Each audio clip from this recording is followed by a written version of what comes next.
Yo, it's Sway. Sway. Sway. Sway. Sway. Sway. Sway. In the morning. In the morning. In the morning. In the morning. In the morning. In the morning. Only on Shade 45.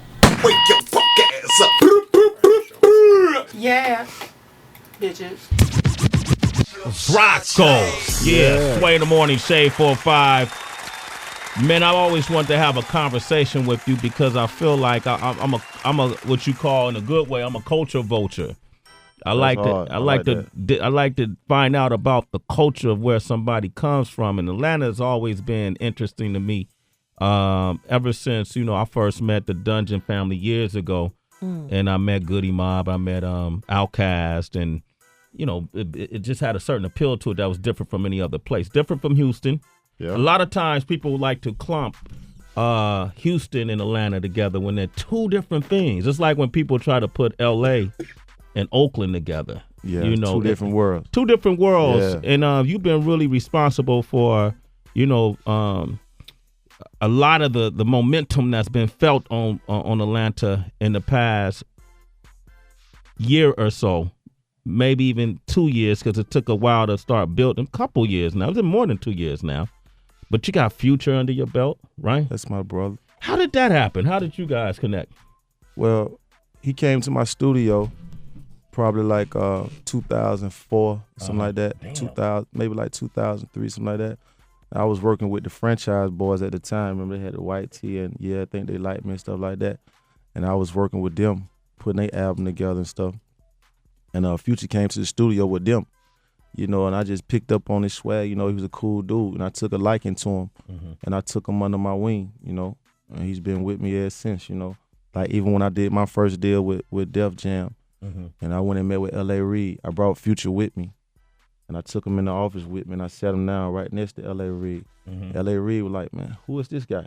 I'm like, this is my little brother, and he need to witness this because, I'm grooming him to be a boss, So you told LA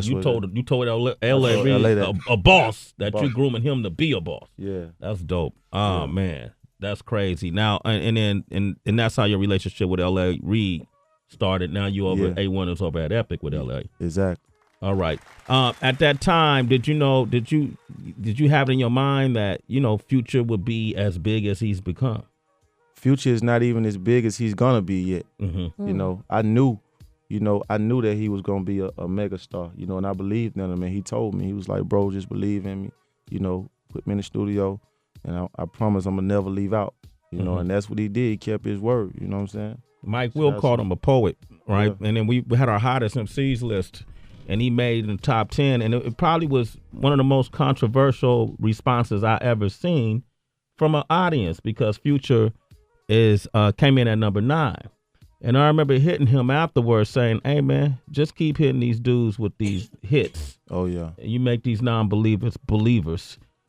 How do you feel about that? 'Cause a lot of the backlash he may get. I feel like he should have been number 1 on there just because of his work ethic and just because of the type of, numbers don't lie.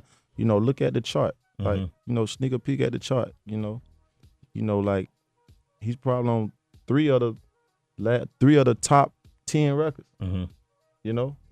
So at the end of the day, any and everybody else that they name, you just, in my opinion, you got to look at it, for what it's worth. You know what I'm saying? You got to take it at face value. You know what I mean? Like, he's working. And for me, when you say the top, I'm thinking that you're thinking about like, far as like chart wise, far as like work ethic, far as like being everywhere. And it's like, ain't too many people doing what we doing. No, A1. You know what I'm saying? Y'all getting it in. Yeah. For you as an artist, because you're an artist. I be trying to get out my own way sometimes. I learned to put pride and ego aside a long time ago, and really just play my position. That's why I could play the backfield and be CEO and be a good leader. Or when I decide I want to rap, I just do it for the fans. I don't really put 100% into it because my passion, my first love is to be an executive and to sit behind the desk and orchestrate the move and make the plays, But as far as me being an artist, that's what I say, an artist. I told myself this year, I'm gonna get out my own way, all the way, and really just, maximize on my talent and the gift that God blessed me with, and just go ahead and go all the way with it. rather than just do it for the sport like I do it. All right, we got Colin from Baltimore. Go ahead. What's up, everybody? Hey, what's morning. good? What up? No, hey, Rocko, I agree with you. Future probably should have been number one, at least in the top three, in my opinion. For sure. But now I got a question. Like, I'm trying to get into the music game myself as an executive. What's the best way to get into it? Because I'm really trying to get to the music game and build my team up as best as possible. Man, you gotta incorporate that literature into your day, man. You know, you gotta get those books, read those books, and then really the game is all based on hands-on experience. You know what I'm saying? Like once you get the books, the book only gonna tell you so much. You really gotta get in the field and apply yourself. You know, every day it's all about trial and error. You know, sometimes you're gonna take losses. You know, but that's gonna be a lesson for you. You know, it's a lot of trial and error. You know what I mean? But you gotta step out on faith and believe in it. You know, you can't have a doubt. You know what I mean? You can't doubt it. Because if you doubt, it's not going to work. It's not going to work, man. You're the first person who's come on this show and said you got to read them books. Yeah.